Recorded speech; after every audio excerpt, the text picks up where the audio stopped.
Well, hello and welcome. I'm Danny Lichtenfeld, Director of the Brattleboro Museum. I'm delighted to be here with you this evening and so pleased that you've chosen to tune in for tonight's talk by photographer Rachel Portesi. It's a great honor for us to be able to share Rachel's hair portraits with all of you and with the world at large. It's a remarkable body of work, so rich and powerful in every aspect of conception and execution. And it's been resonating far and wide. There have been glowing reviews and insightful articles in American, British, French, and Portuguese art publications, among others. In British Vogue, writer Kitty Grady likened Rachel's work to that of the late Cuban-American artist Ana Mendieta and the Ivory Coast-based artist Letitia Key. And in the American edition of Vogue, Lila Ramsey called Rachel's hair portraits a collection of photographs which beguile with intimacy and the unexpected. And in a review for Art New England, Cynthia Close wrote, "These square images, while still, seem alive. They are movement captured. They vibrate somewhere between past and present." Needless to say, all this has been very exciting for us here at the Brattleboro Museum, as it's not every day that our exhibits garner this sort of attention around the world. So thank you, Rachel. In just a moment, I'm going to turn the floor over to Rachel herself, who will join us from her home studio in the tiny town of Saxtons River, Vermont, and talk with us about her work. And then after the talk, there will be a Q&A, so I hope you'll stick around for that. If you're here via Zoom and there are questions that occur to you during Rachel's talk, you can type them in using the Q&A button on your screen. That'll be a bit easier for us to monitor than the chat box, but there's also a chat button, and if there's something you need to communicate with us, like about how the, like a technical issue or something like that, you can try using the chat box for that. If you're watching on Facebook Live, just use the comment box and we'll be keeping an eye on that. Okay, without any further ado, it's my great pleasure to welcome Rachel Portesi.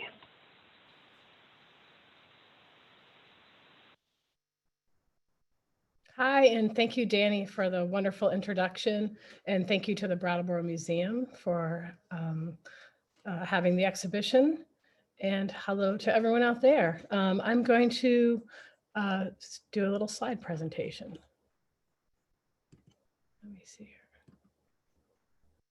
here. And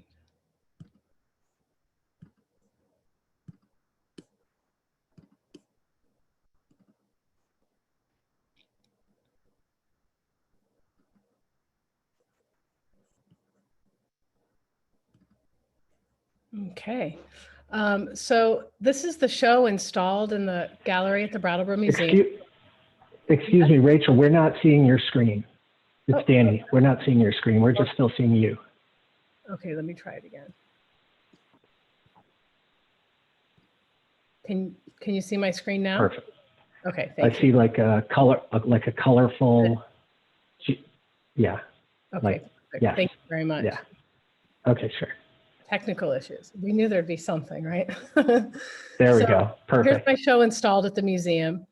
And I just want to mention that while many people cannot see the exhibition in person due to COVID restrictions, thanks to modern technology, you can visit the Brattleboro Museum website or my website and see installation photographs, as well as this really cool 3D interactive tour of the show. So please do.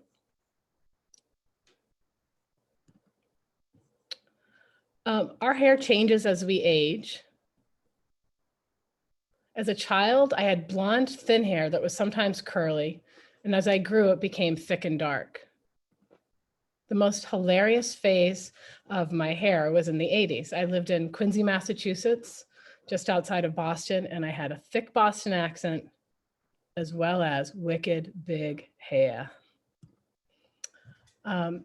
This project really started in 2014 while I was at a residency at the Vermont Studio Center.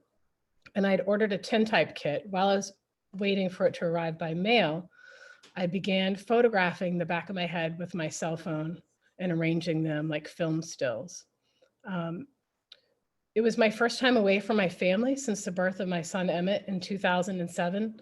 And having all this time to myself in the studio, I felt kind of lost.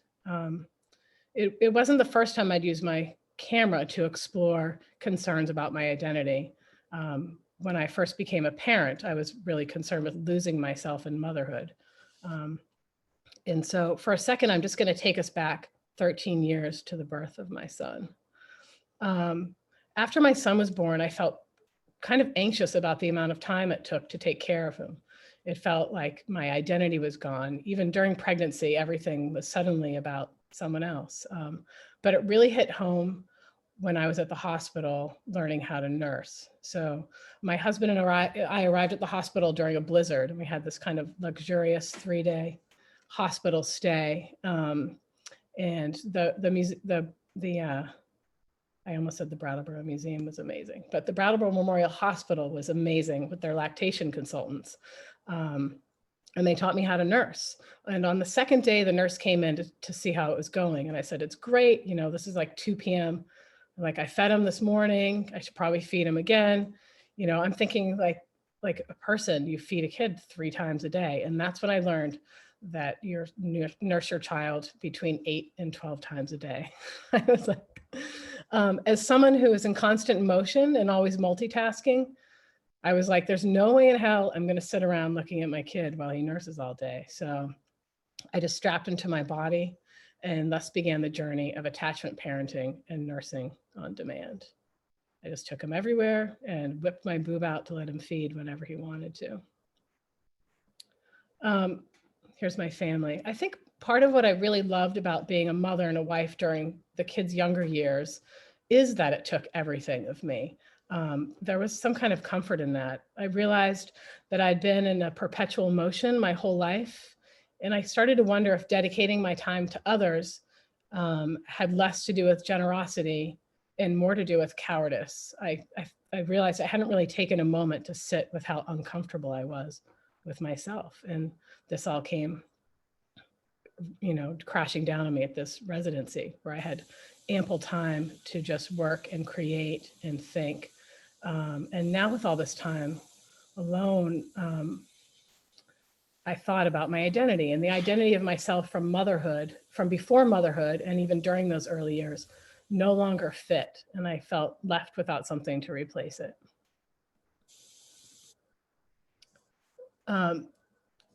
Being a mother, I kind of felt like I was a kid before or something. I felt like a real grown-up, like a real woman now, but no idea what that meant. And I started making photographs of my hair.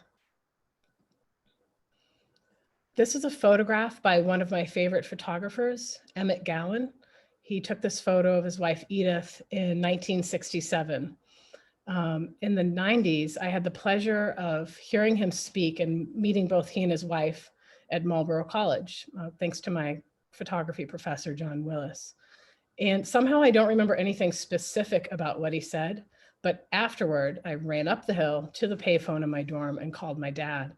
And I just remember saying, I just heard this guy speak. It was amazing. Like, I felt so connected, so moved in a room full of photographers.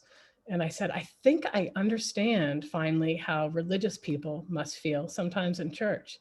Emmett Gowan struck me as an honest, open person. It showed in his work. It showed in his relationship with his wife. And I was forever inspired to try to live a little more like that in my life as well. I named my son Emmett after him. I was in this thinking about trying to find my identity after these early parenting years. I realized that so much of my life before motherhood had been driven by my biological desire to have children. And I felt maybe that makes me weak. Maybe, you know, I felt insecure about that. Had I spent my life following and collecting things that wouldn't last to sustain me through the later years in life? I kept thinking of squirrels and acorns. At the time, I actually had squirrels living in my studio wall, so I thought about squirrels. often. But I thought about squirrels and acorns, and I thought, had I collected enough acorns to make it through winter? And then I heard this, something that Gloria Steinem said in an interview with Terry Grouse, and it really made me feel better.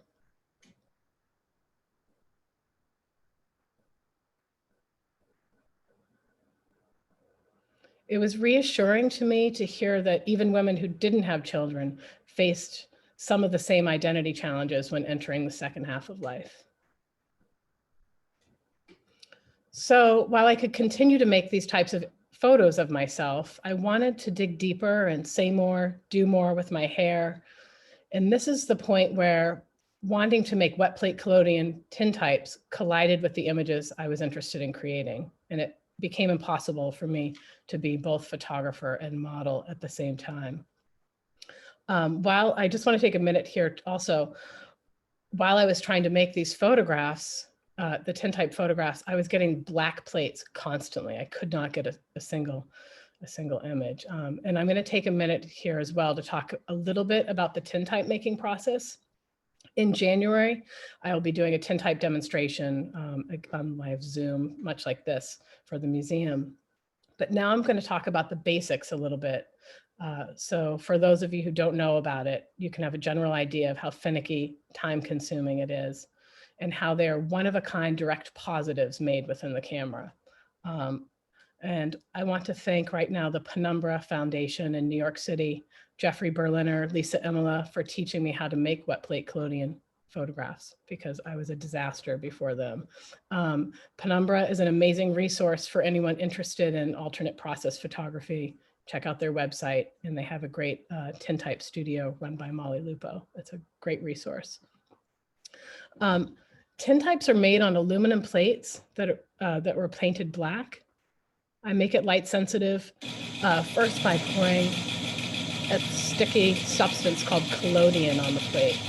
This is done with the lights on. After the plate is coated, the darkroom lights go off and it sits in silver nitrate for 3 minutes.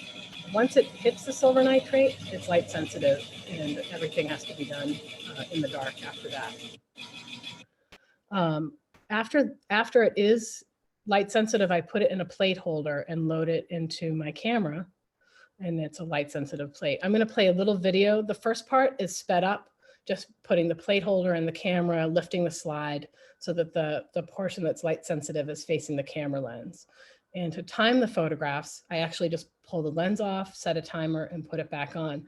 And just for fun, if you want to have an idea of how long the exposures are or how long my models have to sit still, when you see me take the lens cap off, try to hold really still. I usually hold my breath as well. And then wait until I put the lens cap on, and you'll have an idea of just how long the image is.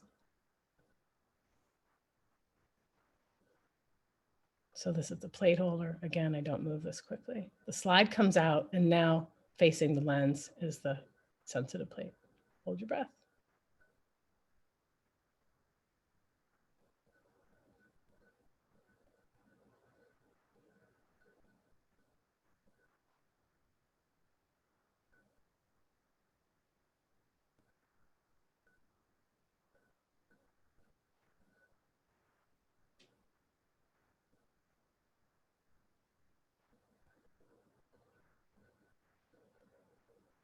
And now, so that's real time. It takes a long time. The lens is open for a long time, and my models are very good at staying still. You're going to meet one of my models later tonight, Isabel. After that process that you just saw, the plate comes back in the darkroom, it's developed, and then the next little video you're going to see is of the plate in the fixer. And I'm going to play that right now. So what's happening here is the places where the light came and hit the camera, the collodion is sticking to, the silver nitrate sticking to the collodion in the plate, making the light areas in the image. And where the dark areas are, the silver nitrate is rinsing off, either completely to expose the black plate underneath, or a little bit to make the darker parts. And that's where the magic happens. I love watching the image appear in the fixer. It feels like a magic trick every time. And then also to give you a sense of what's going on in the studio, this is my model, Rachel, And, the types of photographs I'm making have a very narrow depth of field. The lens is wide open, it's letting in a lot of light. But I often have these huge, crazy creations in my studio that are also in color. And here's Rachel sitting in kind of a branch cage between image making. I might have a plate in the silver bath or something while I'm doing this.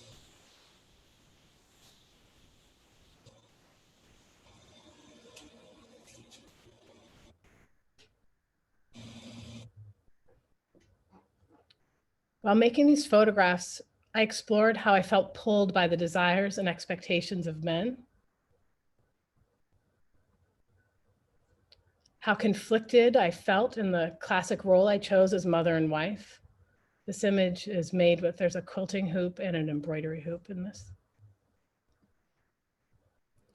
This was made to look like a rickrack, this crazy mohawk, zigzag mohawk, is made to look like the rickrack on the left that I used in sewing projects. I explored the feeling of being pulled in too many directions at once, the feeling of trying to fill too many roles at one time, like to be strong, sexy, motherly, smart, interesting, an artist, a financial contributor. How I felt a lack of confidence through most of my life, that I kept so much of myself inside. And now that I was getting older, I felt ready to live in a more open and bold way. I was worried no one would listen. I'd heard over and over that older women become invisible. I felt concerned, like, was my value as a person gone before I realized I even had value myself?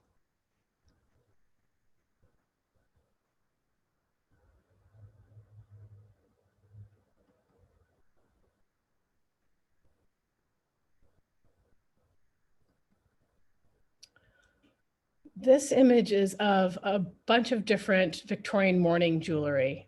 These are all made from hair. You can see even these kind of crazy basket weaves that are in the earrings or the beads on a necklace, the bands of the bracelets in the necklace, all made from hair. It's a very common practice to take the hair of a loved one and make jewelry from it.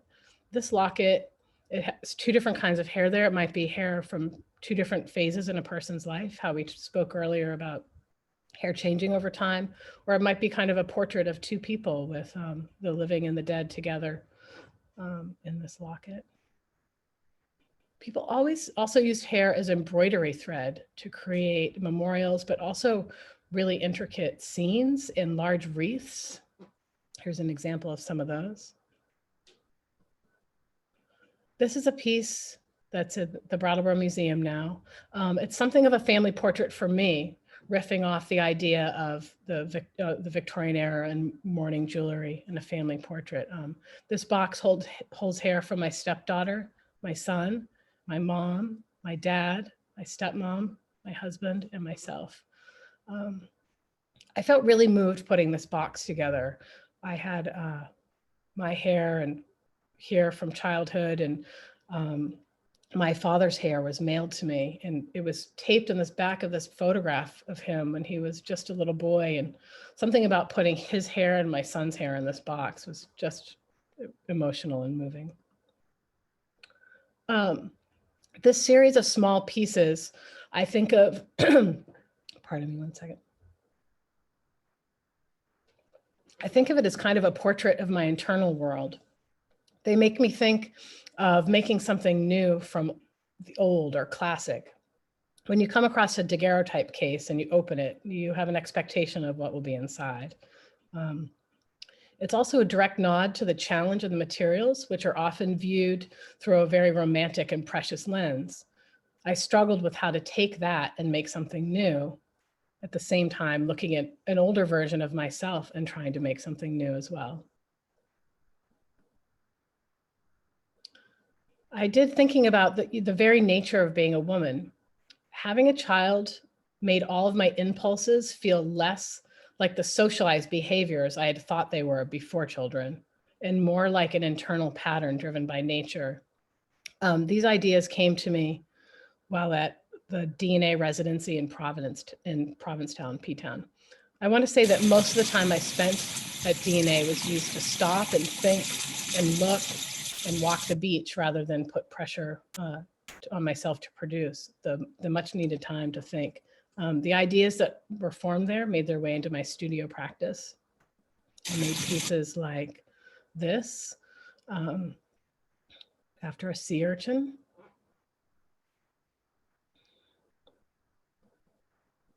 And then I visited the Louise Bourgeois exhibit at MoMA.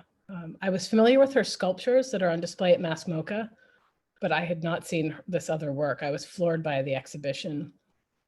I saw how much her own hair played a role in her female identity and sexuality in her work.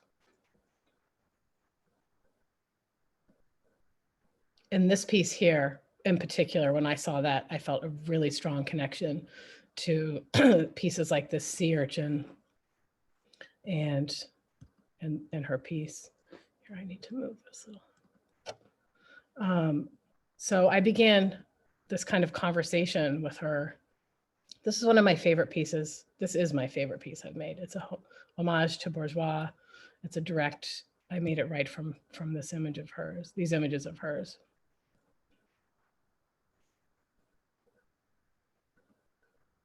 Many of her works feature spiders, which I didn't understand at first, but this is what she has to say about spiders.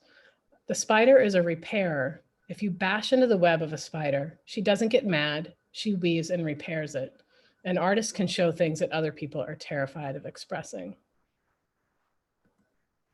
I had fun with her images and worked directly from the exhibition catalog, just playing around. It was really fun. There was a lot of laughing in the studio over this, especially this next image of Isabel as a silly spider.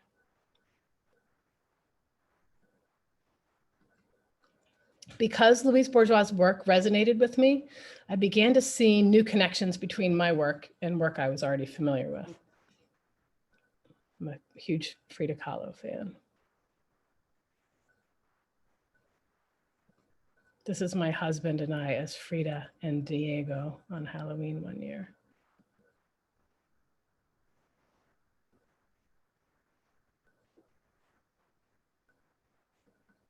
And I made this Frida image as well.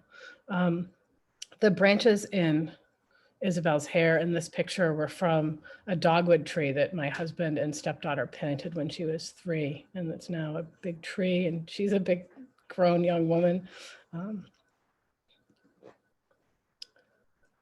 This is a painting of Ophelia at the Tate. In Hamlet, Ophelia's disheveled hair and flowers represent madness.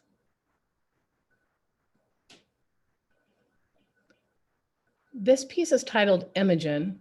It's named after a picture book I read over and over again to my stepdaughter when she was a little girl. In the book, this girl around 6 or 7 wakes up with a rack of antlers on her head. It's huge. The book illustrates her ability to adapt to the sudden, unexpected physical change. I think of puberty, other physical and hormonal changes that women face throughout their lives. This is the first piece I made with hair and flowers and branches from my garden. But I want to say that I'm very fortunate to have a good friend nearby who owns a flower farm called Fast Pony Flowers. And she often shares with me flowers and vines to use in my creations. And often what she hands me or shares with me dictates some of the imagery I make. In these images, I see strong women who celebrate their very femaleness and own their own sexuality, are in charge of themselves.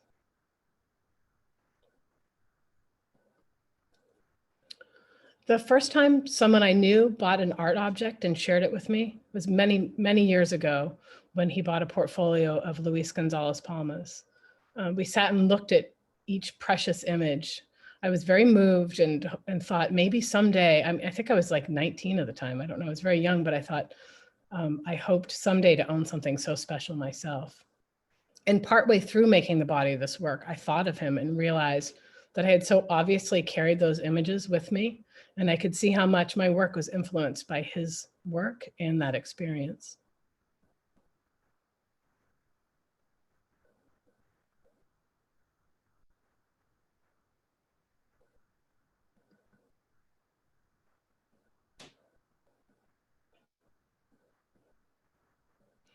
At this point, I'm going to invite my model Isabel to talk about the making of these two images about her grandmother and what it was like to work together, the collaborative nature of our work. I'm going to stop share. Hi, can everyone Hi, hear me? Yeah, so thanks for having me on the panel. But yeah, these pieces did feel especially collaborative, definitely. I guess just like to quickly start off, I think just our relationship in general is very collaborative. And like, I mean, I started hanging out in your studio because you were teaching me how to do wet plate when I was at towards the end of my high school years. And so that's kind of how we started our relationship.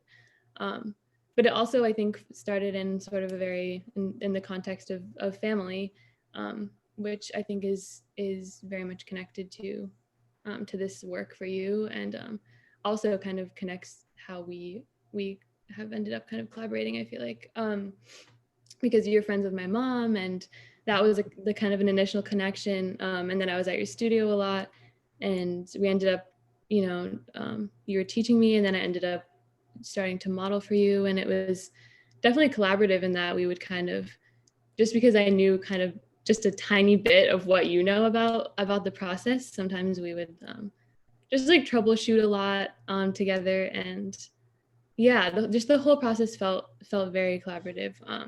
There were days when we couldn't get anything to come out. Remember? And I'd be we'd be looking at them. What the hell is going on? We'd be like, what's happening? And because like the temperature and the air can affect everything. So we're like, maybe it's too cold, maybe it's too hot. Yeah, so there's a lot of like fun troubleshooting, and also just hanging out, and I don't know, kind of establishing our own relationship, which I think is really amazing and I hold really close to my heart.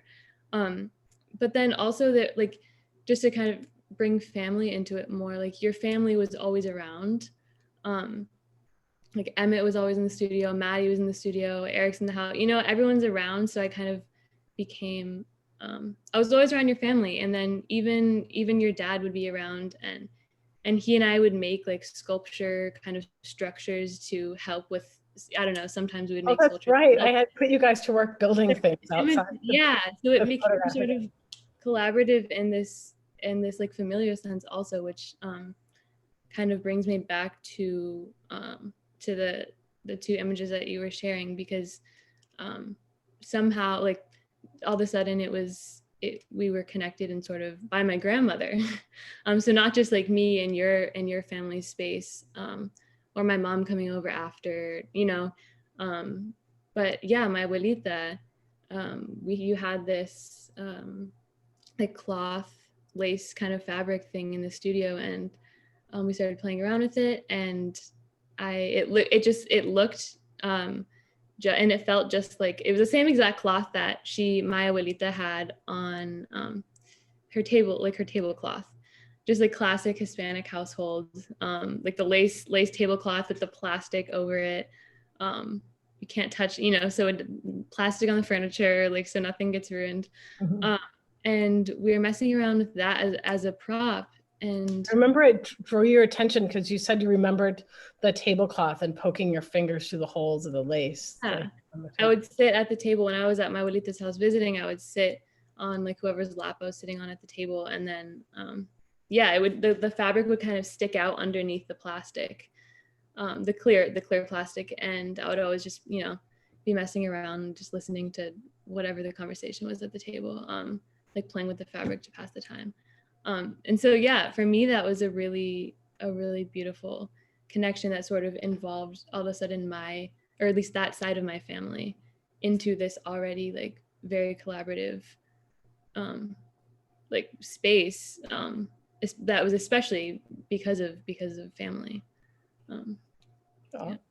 Thank you, Isabel. That's nice to hear. I'm going to show some images. I'm going to show those images again, and then show a little bit about what we did with them. Okay.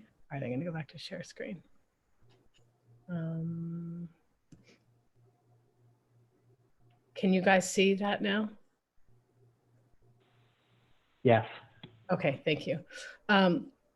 So yeah, so we made these images, and then I'm just going to show a little bit behind this. As you look at the upper image with the piece of lace over her head, this is what it looked like. We literally, I had a big needle and I twisted her hair into small pieces and I sewed it into the lace to make those dark patterns. And then I'm just going to show a video of the one on the bottom where Isabel, we've obviously got the plate that worked, and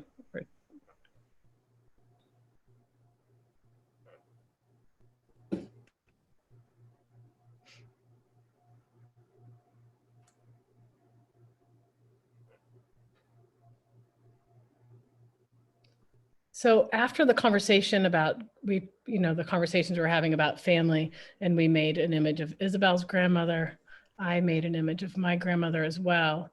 It's based on this photograph she had on her bookshelf.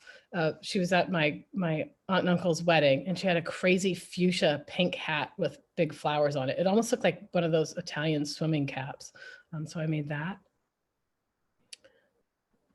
And then related to tactile experiences, I can remember on the holidays when my cousins and I would all gather in my Auntie Sharon and Uncle David's very formal living room. We piled all over laughing and talking. And I remember laying on the floor and handling the golden fringe that lined the bottom of the couch and chairs.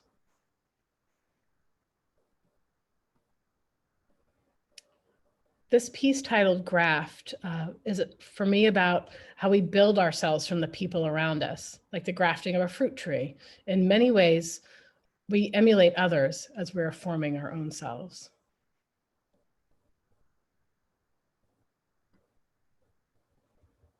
This is another Emmett Gowan photograph of his wife Edith's grandmother. I want to take a minute to talk about death. I remember when I realized I was going to die, like that we all were, that to be alive means someday to not be alive. I was 16 and I had a panic attack. But the real moment I learned about death was at age 25, when my 19-year-old cousin Scott drowned. That's when it really hit home. It hit home that death comes for us all and we do not know when it will. The death of my cousin was crushing, and the true realization of my own mortality at first left me dumbfounded and paralyzed, but ultimately it motivated me to live, to face my fears. I went back to school and wrote my undergrad thesis, and that was the first time I was brave enough to express my own voice.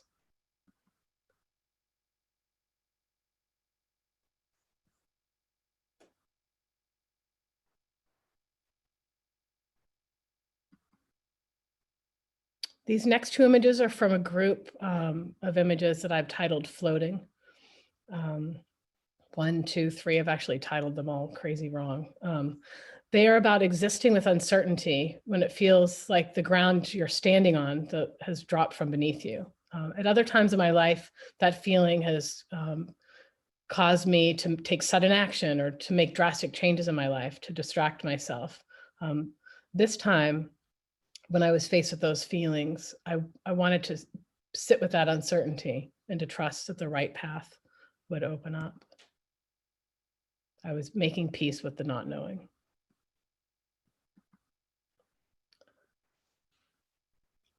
In the Greek myth of Apollo and Daphne, Daphne pleads with her father to turn her into a laurel tree rather than marry Apollo.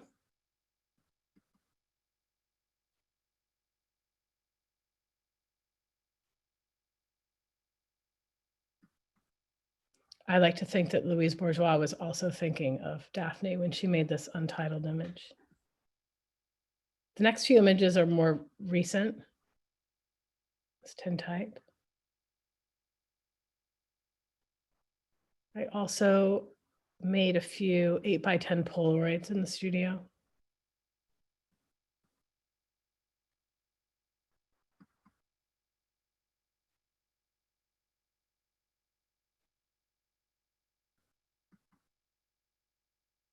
Little Polaroid grid.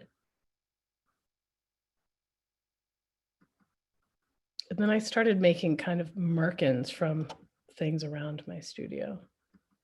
There's a little yarn Merkin series. It's the tintype.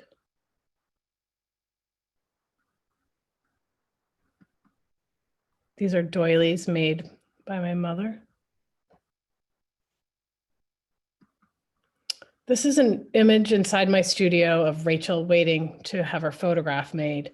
And I have this in here just to illustrate that I suppose the images I'm making are kind of monochromatic, but my studio is very much in color. I guess if you think about the time when this type of photographs were first being made during the Civil War, famously for the Civil War photographs, around all of them were battles and death and destruction and also beauty in the landscape.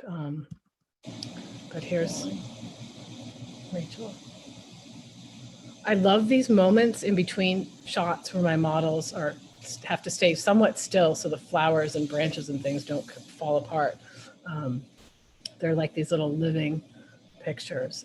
I shot a bunch of them on a 16mm hand crank camera, an 8mm camera, cell phone, like literally whatever I felt like grabbing that day. I kept meaning to kind of use the same camera all the time, but I didn't. So in the Brattle Museum is this installation.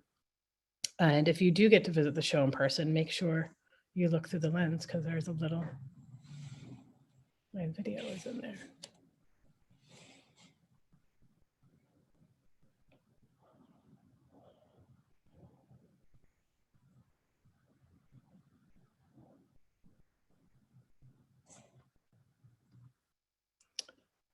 This piece is called Cycle. It kind of represents what, in some ways, the whole body of work is about: growth, decay, regeneration.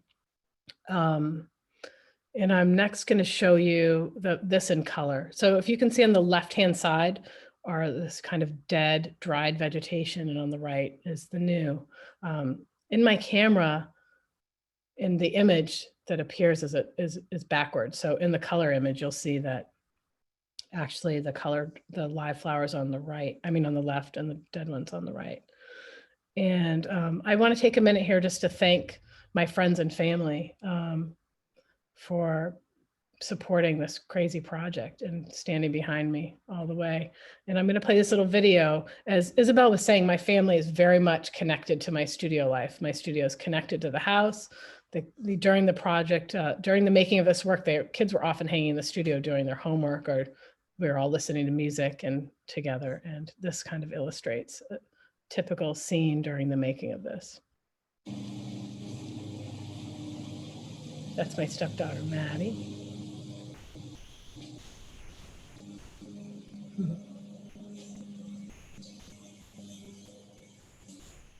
And my son, Emmett, who's likely pretending to do homework but sneaking video games while I'm making images.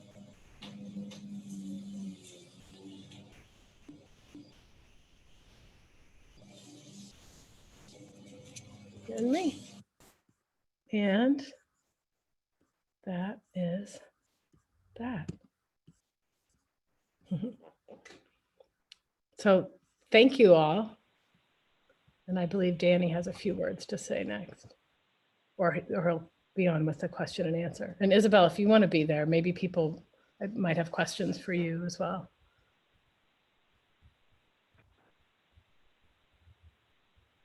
Rachel, thank you. Thank you so much. I know you were a little nervous about this, and I just want to say that was a totally captivating, amazing presentation. Thank you so much. Thank you, Danny. What a joy. And I just want to say, really what we're going to do now is invite all of you in the audience to please chime in with questions and comments, and I'll review how you can do that in just one second. But I just want to quickly say first that working here at the museum, I feel like it's always like this huge act of bravery and courage for artists to share their work, bring it out of the studio and then let it be shared with the world. But then it's like another whole step, like another whole layer to generously give us insight into the background and what the work means to you and where it came from. And I just think it's so generous and so inspiring and meaningful for us all to hear. So thank you for that. Thank you. And thank you, Isabel, for being here too. Okay, so we have a lot of people who have been watching and listening, and would love to hear from you if you have comments or questions. And so, as I mentioned earlier, please feel free to type questions into the Q&A. Use the Q&A button, and I'm going to go in there in just a second and start reading those. It's a little easier if you do that rather than the chat button, which is a little harder to keep track of. But there's also maybe an option that you have on your screen to raise hand. And what that is, if you click on the raise hand button, then I will get a notification that you want to be unmuted and ask your question yourself, which is also fine if you prefer to do that rather than type it in. So feel free to use that option, and I'll try to keep all of that straight here. And so we have some questions and comments already. There was one I saw earlier in the chat from Jane, who says, "Your work is spectacular." And from Maya, who says, "Incredible to hear the story behind a series that we've been following for the last couple of years, unflinching." And now let's go to the questions here. Carl shared the Art New England review. Thank you, Carl. There's a link to that in the Q&A for anyone who's interested. Someone said, "Isabel has short hair. What a surprise." How were the hairdos constructed?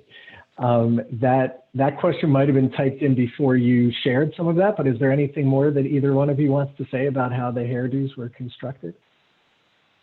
Yeah, I'm going to look at you, Isabel, while I talk to you about it. I feel like we just kind of like, I would just start touching your hair and looking at what I had around. They kind of, sometimes I had a plan, like, you know, what I was doing, but often it just kind of feels to me like it just happened. I would start drilling and pulling things on the wall and taking it apart and everything. Is that your experience, Isabel? Yeah, definitely. There were like literally drilling my hair.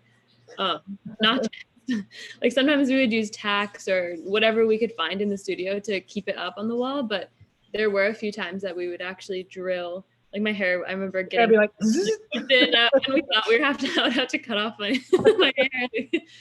But yeah, those were my hair's short now because I've cut it since then. But yeah. I'm going to, for those of you who are looking at the Q&A, I'm going to jump around a little bit, but I'll try to cover everything. So Andrew asked, "Rachel, how many images do you create in a normal sitting, and how long is each session? And Isabel, how difficult was it to stay totally still during the process?" So we would try to do 2 poses in a day sometimes. I feel like if I made an image in a day, we worked 6 to 8 hours, I would say. If I made one good image, I like felt really thrilled about it. If I could get 2, and sometimes we could make one in the morning and then another in the afternoon, but we didn't always get them. And I would say you were in position for like 3 hours a pose or something like that. Yeah, sometimes it would be, I would say it probably averaged around 3 hours. And yeah, it was hard to stay still sometimes, but I don't know, you kind of just get into the groove, I guess. Into a zone. And get into the zone. And like it's funny because we would have in between shots, I would have my coffee cup on the side, and Rachel would come like give me some coffee in between shots where I could move a little second, or but yeah, it was like 3 hours at a time often. A lot of like slow breathing and just getting in the zone. There were times when I would just be about ready to get the image the way I liked it, and either you or Rachel started squirming. You're like, I have got to be really like crazy. Your hair stuck in some crazy thing. Carl writes, "Amazing. What is a Merkin?" A merkin is kind of like a toupee or a wig for the pubic region. Uh-huh. Did you ever think you would be answering that question in public? No. Carl also asks, all of your models have long hair, it seems. Have you tried portraits with short hair? I have not yet tried portraits with short hair, but my desire to work with Isabel again might out. I'm not sure. I will. I'm open to the idea for sure. Cool. Alana Portesi says, amazing. Thank you for sharing your story. Hi, Alana.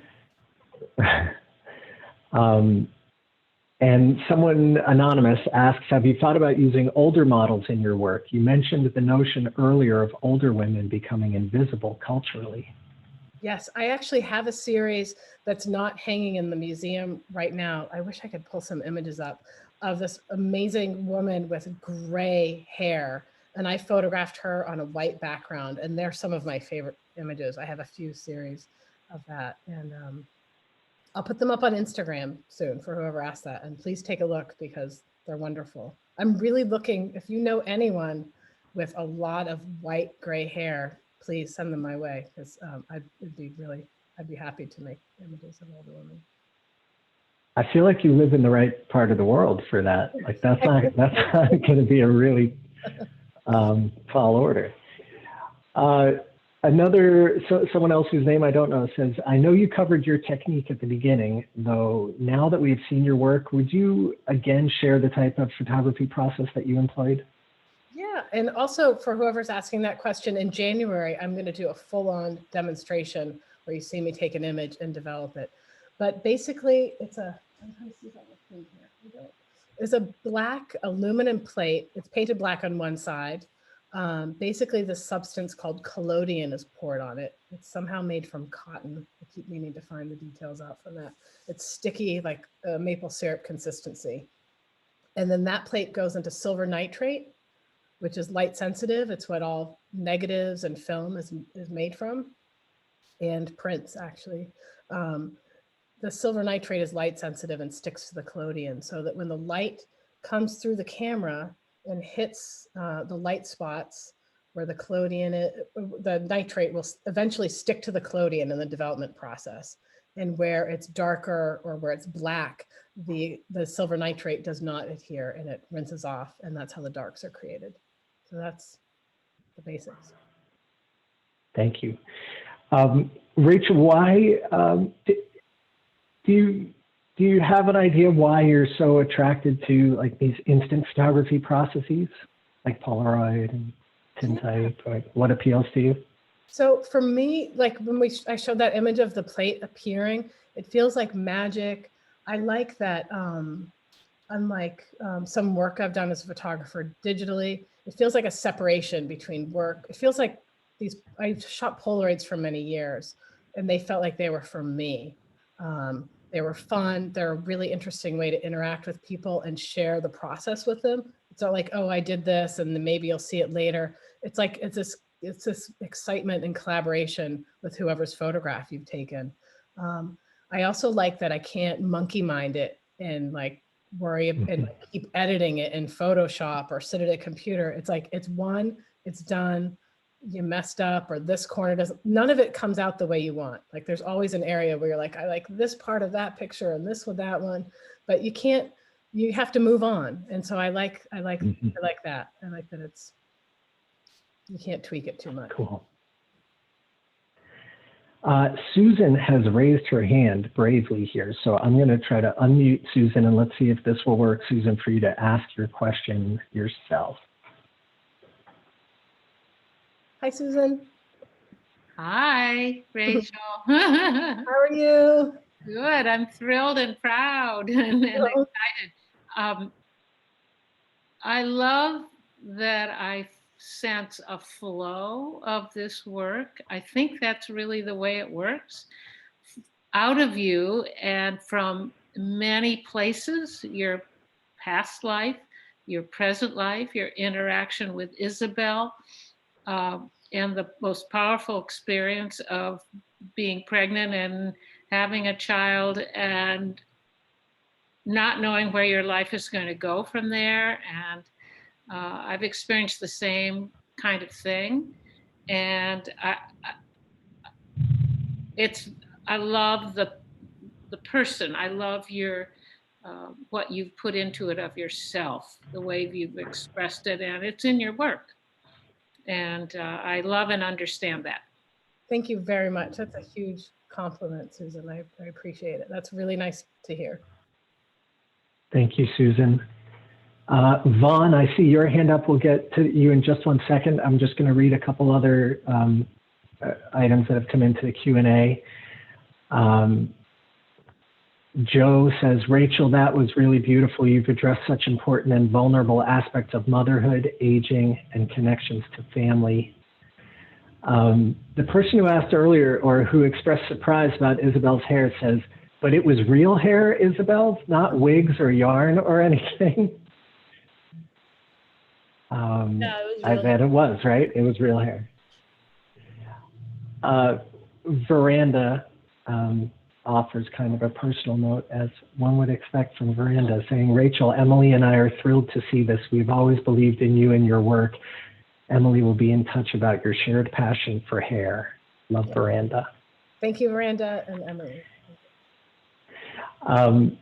And here's a question from Pamela Mandel saying, stunning, beautiful work. What are you working on now?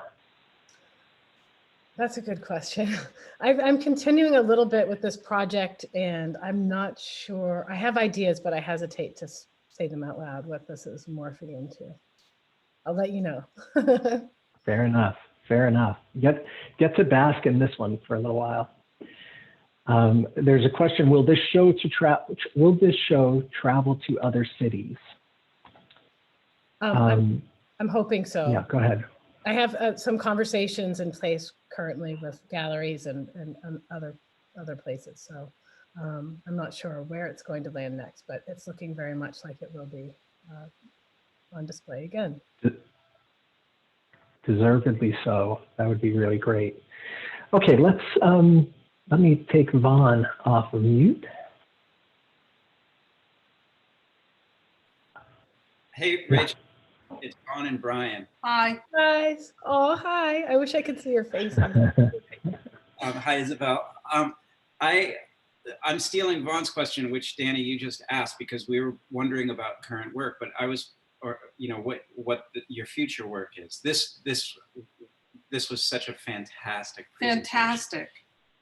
Yay. But I was wondering, when we were at the studio center and you were getting some animals. Oh, yes. I mean, I don't want to pull away from this because this is the focus, but if that's something that you could talk about. Right, because Brian was telling me about that, and I was like, what's with those birds? That animals and the birds, yeah. It's interesting. I had started taking photographs of roadkill and kind of making roadkill memorials out, some kind of way of honoring them, and my freezer actually has roadkill in it now. There's an owl and a snake. And I think, Brian, what you're talking about were some taxidermied animals. And that's a super challenge for me to work with dead things. And somehow right when COVID hit, I was like, I'm never doing that again. Although I've recently begun to wrap my head around it. So yeah, there will be more of that in the future. Okay, thanks. Thank you, guys. I'm going to read a couple other questions that have come in here. I'm not sure how to pronounce this person's name. I'm going to say Majida, but I'm not sure if that's right. Sorry if it's not. Thank you for such an amazing presentation of your fantastic and visionary art. I live in Tucson, and without this online presentation, I would never have been able to see this. Although we cannot travel these days, the pandemic has been an opportunity to connect in a different way. If you made a DVD of this, I would love to buy a copy. Oh, thank you for that. We will post the recording of this whole event online on our website and on YouTube within a few days. And that reminds me also that I want to mention that I have a catalog currently in production that that will be for sale shortly. Yeah. Oh, that's great. I'll put that out and so And Rachel, you'll make sure to let us know how people can order that and see that, and then we'll share it out through our museum channels. Okay, great. Someone named Ard says, great presentation, thank you. A question that is both technical and conceptual. I noticed that many of the images have the model's hair either lifted or elevated. Do you ever photograph the models from above looking down, whereby the hair can be arranged on the floor, or does the suspension of the hair have particular significance? I like the suspension of the hair, but also my camera is massive. And the idea of, it feels too complicated to me. I wouldn't want it to fall on anyone. Isabel, can you imagine? Remember when it fell on me? It's pretty big and heavy. And there's something I like also about the way the hair is defying gravity. But people often ask if someone is laying on the floor. The images kind of look that way. Lisa says, Rachel, you were great. Even though I've known you for 25 years, I learned so much more about you and your photography. Do you think this last body of work has changed your perspective about yourself as a woman and mother? P.S. I love you. Love you too, and happy anniversary. I think it has. I think, I worked through a lot of those issues while making this work. And I had a moment recently where I was like, I figured it out, aging, all of it. And then I thought, yeah, right. Like, give it a month or another week or something. And, I don't know. I learned a lot while I was making it, but I'm sure there's so much more to learn. Well, and the next question was curious from an anonymous person, curious to know what each of you have learned or taken away from doing this work. Isabel, do you want to go? I mean, I guess first thing that comes to mind is just the importance of collaboration. I guess that, yeah, for me, that's the main takeaway. It was so amazing and so beautiful, and important also as a fellow artist and photographer, to experience this type of collaboration. It was fun. It definitely felt like we were in the trenches together many days, right? Yeah. I don't know enough about different projects involving portraiture and photographic portraiture to know if they're like, how often is there that kind of collaborative feel? It seems to me like the dynamic could very often be you're there and you, the model, have no agency, and it's maybe not the most pleasant experience, and I, the photographer, and the actor here.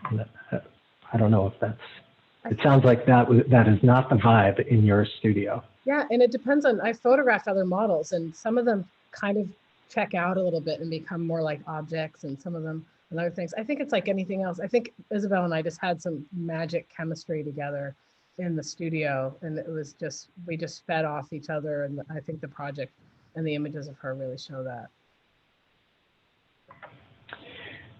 Someone asks, was the mourning jewelry yours? Do you collect hair artifacts? It's not mine. I found the image on the internet, but sometimes I dream of getting some kind of mourning hair piece, and I look at them online, but I personally don't own anything now. Here's a question from Chard, and I'm just going to read it. Rachel, could you talk a little about the challenges of photographing Randy the Grouse? Oh my goodness, Chard. This is Chard de Nord, who is the Vermont Poet Laureate. And Chard is someone, I don't know if you guys know, I've known two people like this in my life who befriend birds. I knew one guy who had a robin friend, and then Chard, the birds like love Chard, and they had this grouse named Randy who just followed him around, and he had me photograph Randy the Grouse. And I did. I made a tintype of Randy, but not, Randy just would not stay still long enough. So I wound up making a digital photograph and a transparency, which I kind of, in the dark room with an enlarger, printed like it was a tintype. But Randy. Cool. Jane asks, any chance of making cards with your images? I would love to buy them. Oh, that's a great idea. That may be something I might do. Nice. Majida chimed in here again to say you have some serious fans now. And Carl has shared a link. Thank you, Carl. He says an amazing book about hair by Robert McCracken Peck. And there's a link, looks like maybe to a review in Hyperallergic. And Ethan typed in a question that I think you've sort of addressed. It seems all the work you've created revolves around hair. Do you expect to continue further down this path, or are there any other ideas or projects you want to create? I think you've talked a little bit about other projects that didn't involve hair, and also some other projects that are maybe in the works. Yep, I'm not sure yet. I'm very excited, so we'll see. And someone asks, have you ever digitally animated your photos, or is that too monkey-minded? Digitally animated my photos. I'm not even sure I know what that is. I don't know what that Anonymous, is. Is that like making like a yeah. superimposing images so they're like moving pictures, like animate? I don't know. I don't know. I don't know. This person also says, oh, I'm sorry, Rachel, go ahead. I think the closest I've come to that are those short little films of my models moving. Like I totally love to watch them. So that's similar, but I'd like to know what animation is. Well, this person also says, love your work. Thank you. Okay.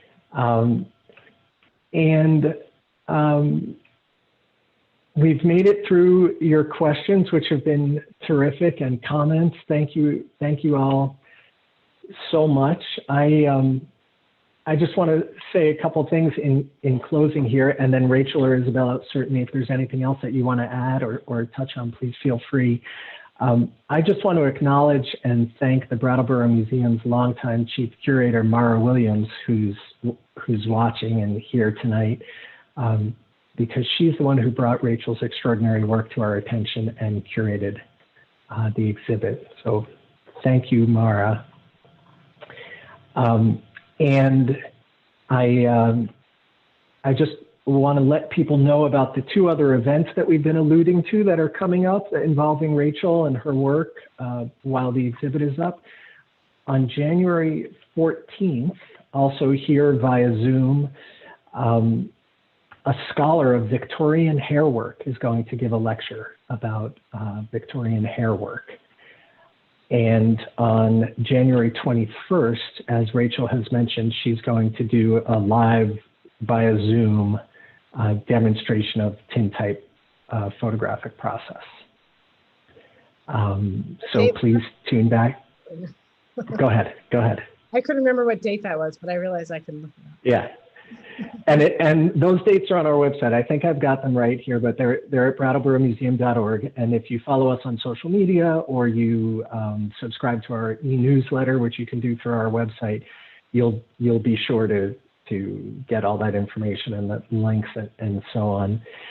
Couple of final comments have come in. Michelle says your work resonates so clearly that no additional questions feel needed. And Karen, thanks all of us. You're very welcome, Karen. And I just want to second what Rachel said earlier. For those of you who are unable to make it here to the museum for whatever reason, either go to Rachel's website or go to the museum's website and find the exhibit page for Rachel's exhibit, and it'll be real obvious how to click on this really fantastic virtual tour of the exhibit, and you can move yourself around the gallery and zoom in on the images and things. And this is the first time we've ever done this with this set of exhibits that we have up right now, and we're so pleased with how that's turned out. So I hope you'll all take advantage of that. And I do hope that those of you who are able to will actually come here to the museum and see Rachel's work in person and our other exhibits. It's a pretty good place to be able to socially distance, and everyone's wearing masks and we're cleaning all the time, and it feels pretty safe. But the world is a crazy place right now, and I understand that that's not possible for many people or not comfortable for many people. So by all means, you know, do what makes you comfortable, and also please stay safe and take care of the people around you. And let's just try to keep each other positive through, you know, staying positive through all of this. An end to this weird time will come. And the last thing I see here, right, but someone saying not positive for COVID. Correct. And John Willis has just written in saying, thank you so much, Rachel. This work is beautiful. As you are aware, I've long been a fan of your work. Thank you. And Really John nice. is my photography professor, so I owe a lot to John. Yeah. Just checking to make sure I'm not missing any other comments or anything. People, just more expressions of gratitude from Mara and others. Linda says, I really appreciate hearing about your influences and inspirations and how you've seen links throughout your life. And I think that's going to do it. And so I once again want to thank all of you who have tuned in.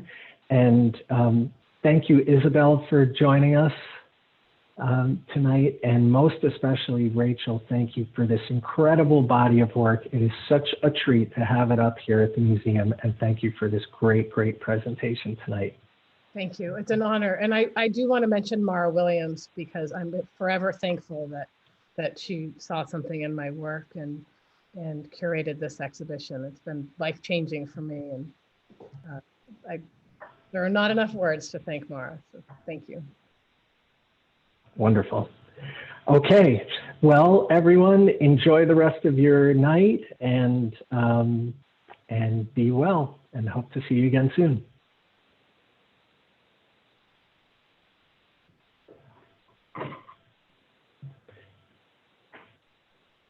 Thank you all. I think I'm kind of counting on I didn't thank our behind the scenes events manager, who's kind of making all the Zoom wizardry happen. And she's the one who would normally take that cue to end the Zoom. So I think Isabel